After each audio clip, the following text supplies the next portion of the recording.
Jā, nu, labdien visiem! Man ir liels prieks piedalīties un atbalstīt šo kampaņu.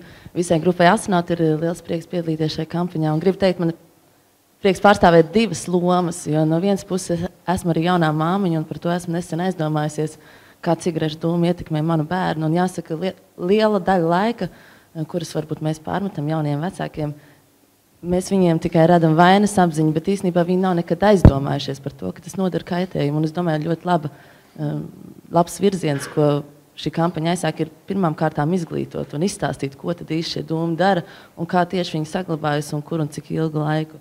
Un tāpēc es kā jaunā māmiņa varu pateikt, ka jau pat es vien šai kampaņai pievēršot uzmanību, pamanīju daudzas lietas, par kurām iepriekš nebija aizdomājusies. Tā par šo es gribu apsveikt kampaņu, ka jau, manuprāt, tā ir izdevusies. Un no otras puses, protams, kā mūziķis, gribu teikt, man šķiet, daudziem šķiet, ka stilīgi ir bijis smēķēt un iedzert jau no skolas laika. Tā ir kaut kā izveidojies tie skaļākie bosīki klasē, pārliecina par to pārējos. Un man ir liels prieks teikt, ka gribu lauzt šo stereotipu. Arī mēs, stilīgie mūziķi, nevienmēr sekojam šim un gribu teikt, grupa Astronaut neviens nesmēķē. Man ir liels lepnums to šeit šodien paziņot.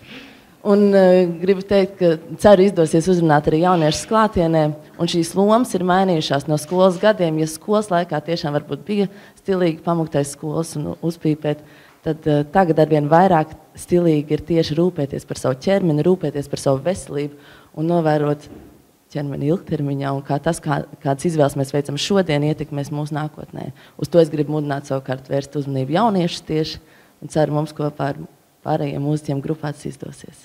Novēlu lielu veiksmi šai kampaņai.